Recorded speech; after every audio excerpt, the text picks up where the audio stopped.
you're seeing refrigerators, which is the tunnel that I went to was bringing up at that moment in time, was bringing up refrigerators, which are obviously very important in Palestine when you've got such a shortage of food. You've got to keep it fresh.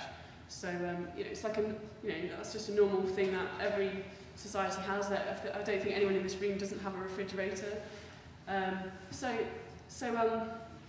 We're watching them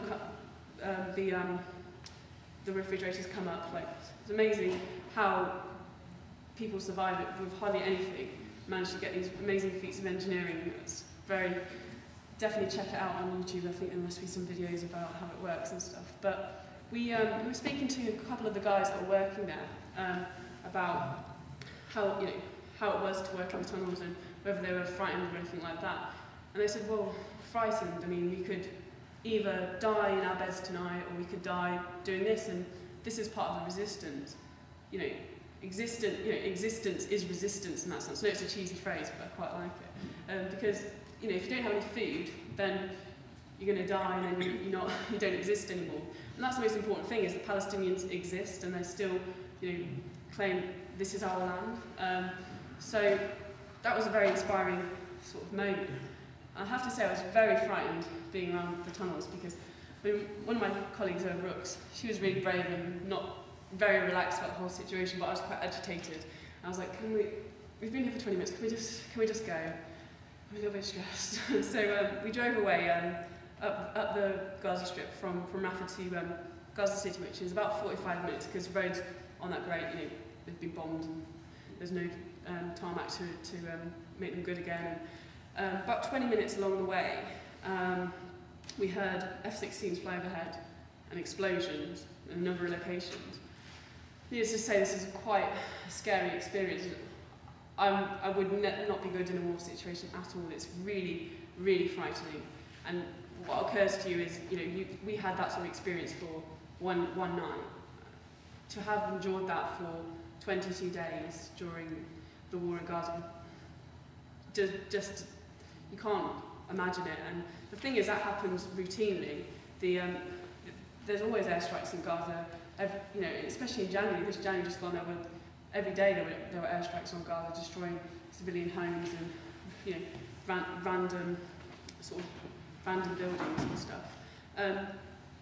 The next day, we found out that the same tunnel that we had visited was one of the locations that had been bombed during those airstrikes, and that the two Palestinian people that we'd spoken to about the work they do in the tunnels had been killed.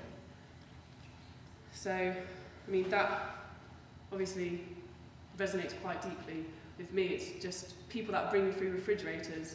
These are the people that are targeted by Israel. It's just everyday people that are just trying their best to survive and to rebuild their society. It's just absolute disgrace. But life does go on in Gaza.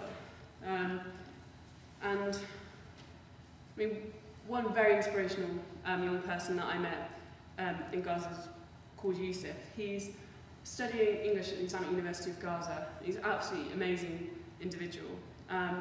His dream to be a translator, and he wants to travel the world and meet new different people in different places. But obviously, his heart and he wants to spend his life in Gaza as well, rebuilding it. But he's very frustrated that he doesn't have the opportunity to travel. His story is quite moving. When he was in 2003, his grandfather, who was living in the West Bank, died, and his family, who lived in Gaza, including his mother, couldn't visit West Bank to go to the funeral.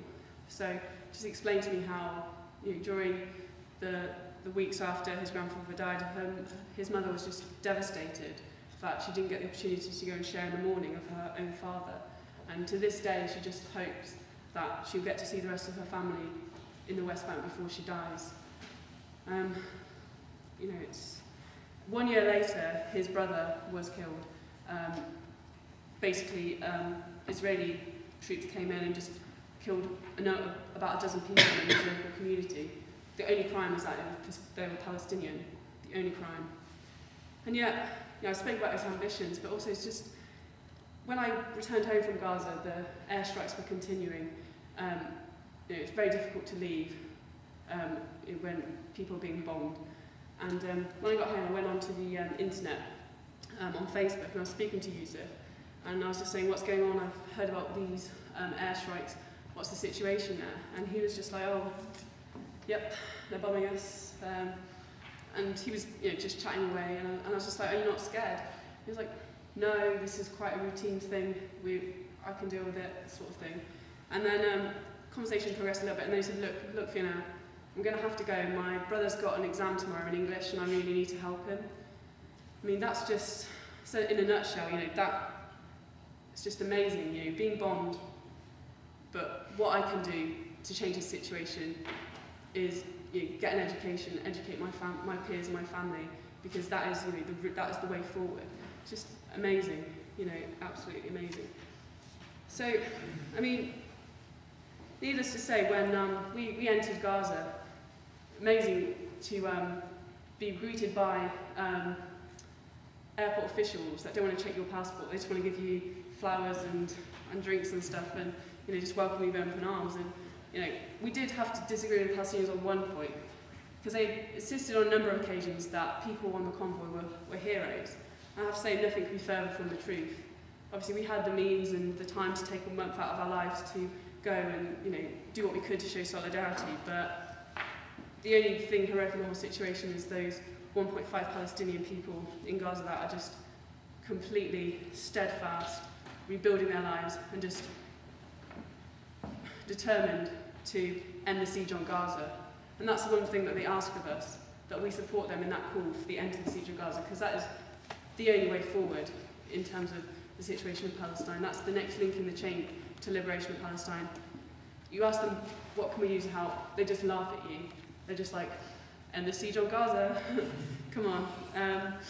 So I think that's sort of where our role comes in. We have to, as students, we should really fight for the right of champion the rights of education for the Palestinian people and highlight the way in which the siege decimates that.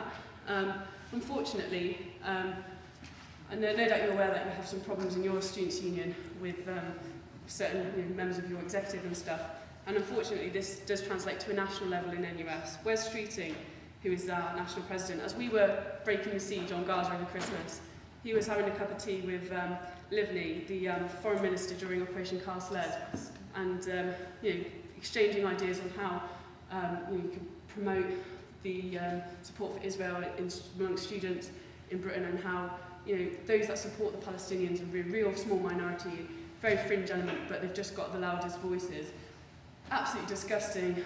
My view is the majority of students were completely appalled by Operation Cast Lead, and it just so happens that at the moment we confront a situation where those with power in our student movement aren't those who share the views of the majority of students. So I think the work that you do on this campus is so important, and I really urge you to keep up the great work. But obviously, in terms of elections, we all know there's a general election around the corner, and the situation in the House of Commons is similar to the situation in the NUS, and you all know that Salma is standing in Birmingham to become an MP, and I think the difference that Salma would make in the House of Commons is I don't think it can be understated. So I do urge you all to get involved with her election campaign if you can. If you live in her constituency, obviously vote for her, but we need as many people to help get people who support Palestine into the House of Commons, and you've got a great opportunity in Birmingham to play a part in that. And I'd also say, get involved with the convoys. I know that you're doing fundraising activities as we speak on Saturday, a football tournament.